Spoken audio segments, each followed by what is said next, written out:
आज से हम स्टार्ट करेंगे प्रश्नावली 1.2 क्लास 11th मैथ। इसमें हम पहला प्रश्न हल करेंगे। पहला प्रश्न दिया हुआ है, निम्नलिखित में से कौन से रिक्त समुच्चय के उदाहरण हैं। हमें नीचे कुछ उदाहरण दिए हुए हैं, उनमें से हमें बताना है कि रिक्त समुच्चय का उदाहरण कौन सा है। पहला दिया हुआ है 2 से भाज्य विषम प्राकृत संख्याओं का समुच्चय। तो हमें बताना है क्या एक रिक्त समुच्चय है या नहीं है। तो रिक्त समुच्चय किसे कहते हैं ये जान लेते हैं सबसे पहले। तो रिक्त समुच्चय ऐसा समुच्चय होता है जिनमें अवयव न हो, यानी कि एक भी अवयव न हो, ऐसे समुच्चय को रिक्त समुच्चय कहते हैं। तो रिक्त समुच्चय को फाई द्वारा निरूपित किया जाता है। फाई या मंझले कोष्ठक द्वारा निरूपित किया जाता है रिक्त समुच्चय को। यदि हम देखें कि 2 से भाज्य विषम प्राकृत संख्या है, तो प्राकृत संख्या किसे कहते हैं जो 1 से स्टार्ट होती हैं, जैसे 1, 2, 3, 4 आदि। विषम प्राकृत संख्या, तो इन सभी प्राकृत संख्याओं में विषम कौन सी है? 1, 3, 5, 7।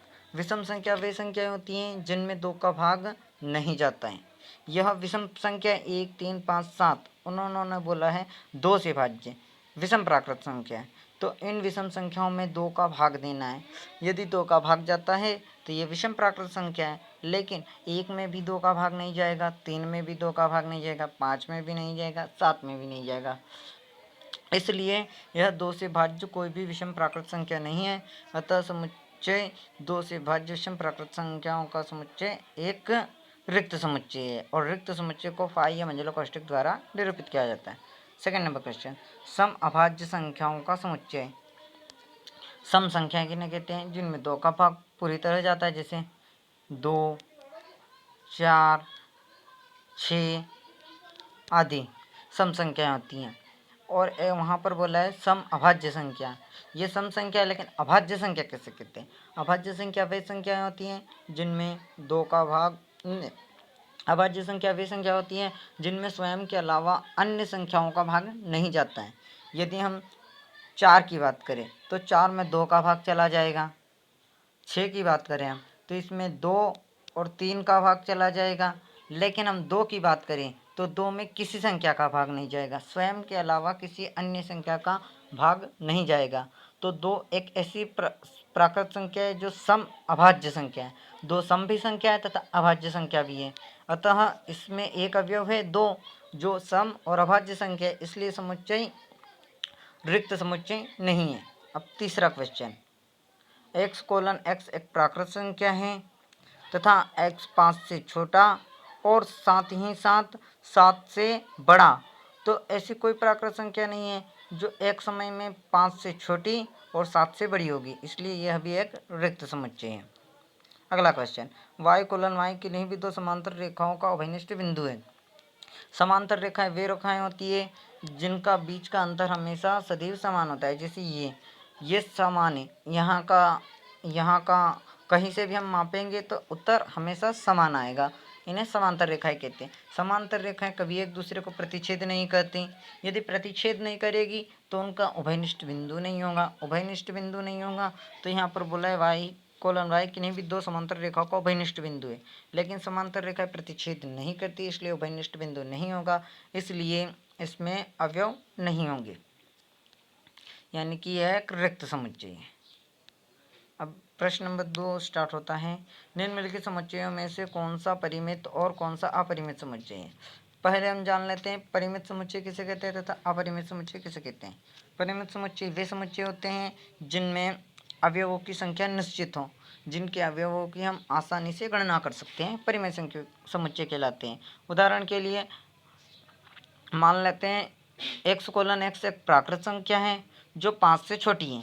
तो 5 से छोटी प्राकृत संख्या 1, 2, 3 और 4 होगी। ये वे प्राकृत संख्या है जो 5 से छोटी है। तो इनमें अवयवों की संख्या, यानी कि हम अवयवों की संख्या को ऐसे लिखते हैं, जैसे मान लिया ये समुच्चय A है, ठीक है, ये समुच्चय A है, तो हम इनके अवयवों की संख्या को लिखेंगे NA बराबर तो हम गिनेंगे 1 2 3 4, इसमें 4 अवयव है तो Na बराबर 4। और अपरिमित समुच्चय किसे कहते हैं? जिनमें अवयव की संख्या निश्चित नहीं होती है।